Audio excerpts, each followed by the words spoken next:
आखिर आमद बुअद फखरुल अव्वलीन के आमद नो फलक में राज ओ अंबिया ओ औलिया मुहताज ओ आके आमद नो फलक में राज ओ अंबिया ओ औलिया मुहताज ओ अल्लाहु अकबर।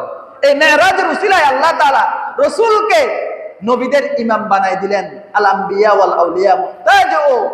শেখ সাদী আজ থেকে অনেক বছর আগে মেরাজ নিয়ে যে জগৎ বিখ্যাত কবিতা লিখেছেন, এখানে এই কথাটা ফুটে উঠেছে রাসূল সাল্লাল্লাহু আলাইহি ওয়াসাল্লামকে আল্লাহ তাআলা শ্রেষ্ঠত্ব দিলেন মেরাজের মাধ্যমে। সকল আম্বিয়াদেরকে বাইতুল মুকাদ্দাসে নিয়ে আসলেন আল্লাহ তাআলা। এটা আল্লাহ পারে, বিজ্ঞানীরা এগুলো গবেষণা করে কোনো বাই করতে পারবে না। যেখানে কোরআনে বলে দিছে এবং সুবহান শব্দ দিয়ে দিছে, ওয়াহিদ সূরা, যে সূরা শুরু করেছে সুবহান দিয়ে, তার মানে এখানে আশ্চর্যজনক বিষয়, আমরা আশ্চর্য কিছু দেখলে সুবহানাল্লাহ বলি, এটা আল্লাহ তাআলা সম্ভব, আর কেউ পারে না। তাই আল্লাহ এই সূরার শুরুতে সুবহান দিয়ে দিছে, সুবহানাল্লাযী আসরা বিআবদিহি লাইলাম মিনাল মাসজিদিল হারামি ইলাল মাসজিদিল আকসা। সেই মহান পবিত্র রব, যে রব তার বান্দা মুহাম্মদ সাল্লাল্লাহু আলাইহি ওয়াসাল্লামকে মসজিদে হারাম থেকে মসজিদে আকসায় নিয়ে গেল রাতের সামান্য অংশে। সেই যুগে মসজিদে হারাম থেকে মসজিদে আকসা যেতে কমপক্ষে 1 মাস সময় লাগতো। যেই রব 1 মাসের সফর রাতের সামান্য অংশের মধ্যে করাতে পারে, সেই রব 7 আসমান ভেদ করে একেবারে সিদরাতুল মুনতাহা পর্যন্ত রাসূলকে নিয়ে যেতে পারে। সুবহানাল্লাহ। ইনদা সিদরাতুল মুনতাহা ইনদাহা জান্নাতুল মাওয়া ইদ ইয়াগশা সিদরাতা মা ইয়াগশা মা যাগাল বাসার ওয়া মা তাগা লাকাদ রাআ মিন আয়াতি রাব্বিহিল কুবরা।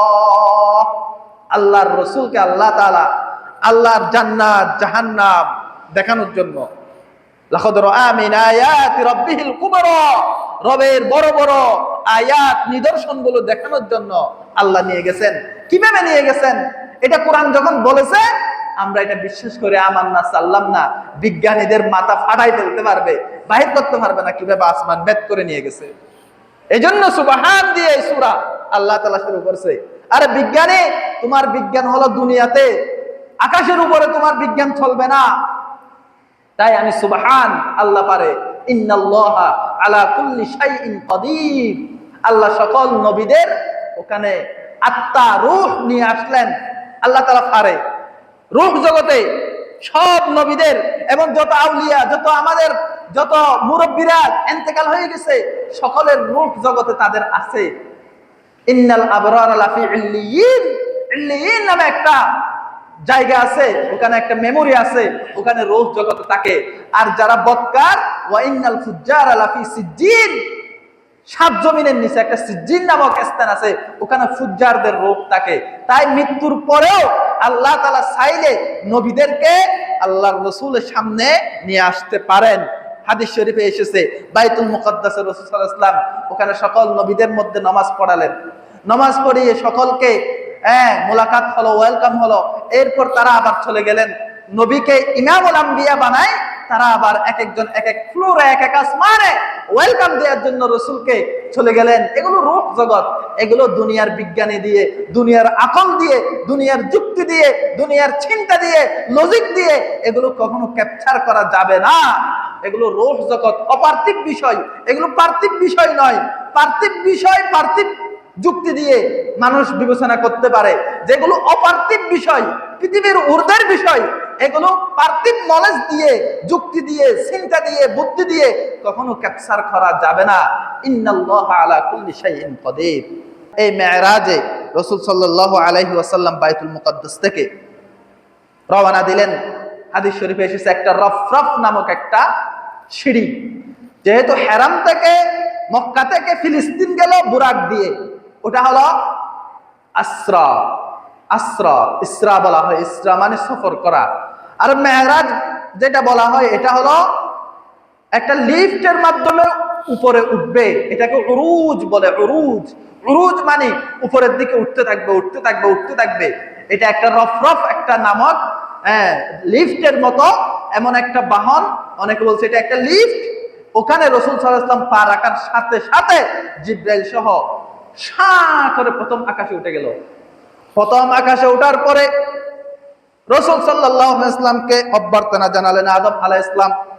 এরপরে দ্বিতীয় আকাশে ঈসা এবং মূসা, তৃতীয় আকাশে ইউসুফ আলাইহিস সালাম, চতুর্থ আকাশে ইদ্রিস আলাইহিস সালাম, পঞ্চম আকাশে হারুন আলাইহিস সালাম, ষষ্ঠ আকাশে মূসা আলাইহিস সালাম, সপ্তম আকাশে সাইয়্যিদিনা ইব্রাহিম আলাইহিস সালাম রাসূল সাল্লাল্লাহু আলাইহি ওয়াসাল্লামকে ওয়েলকাম জানালো, অভ্যর্থনা জানালো, মারহাবান জানালো। সাত আসমানের ঊর্ধ্বে এরপরে আল্লাহ রাসূল সাল্লাল্লাহু আলাইহি ওয়াসাল্লাম এমন এক জায়গায় উঠলো, হারাম শরীফের উপরে উপরে হুবহু একটা জায়গা, ওই জায়গার নাম বাইতুল মামুর।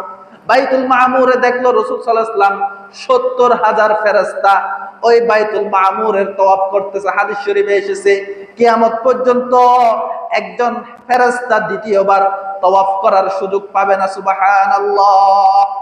একদিনে এক মুহূর্তে ৭০,০০০ ফেরেশতা বাইতুল মামুর তওয়াফ করতেছে।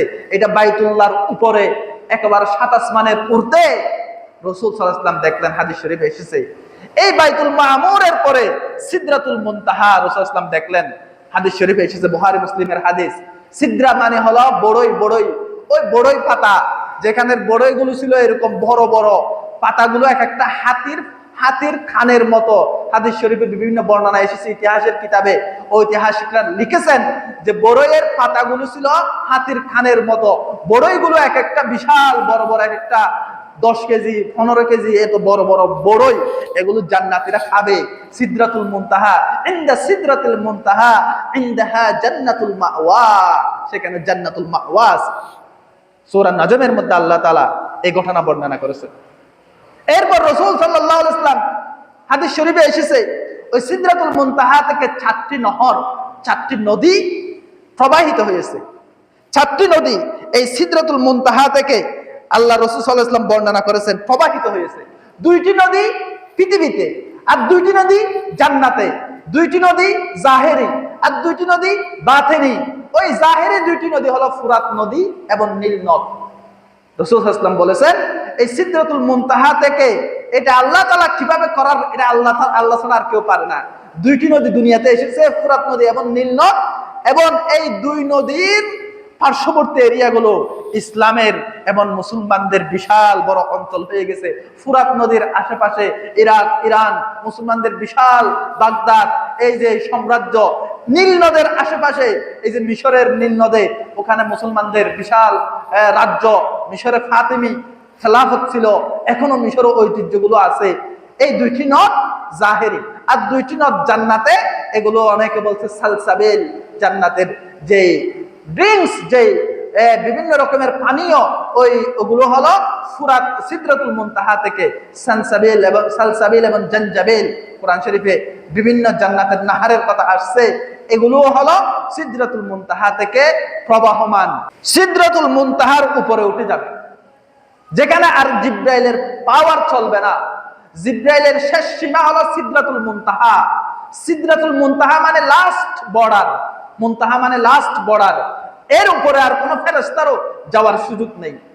ফেরেশতাদের লাস্ট সীমা, আল্লাহ তাআলার হুকুম ওখান থেকে তারা শুনে এরপরে আকাশের মধ্যে তারা কর্মবন্টন করে, কিন্তু সিদরাতুল মুনতাহার উপরে বেদ করে কারো ওঠার সুযোগ নেই।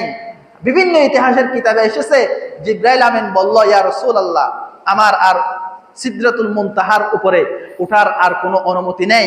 আমার 600 ডানা যদি আমি ওদিকে উঠি, সব পুরে ছারকার হয়ে যাবে।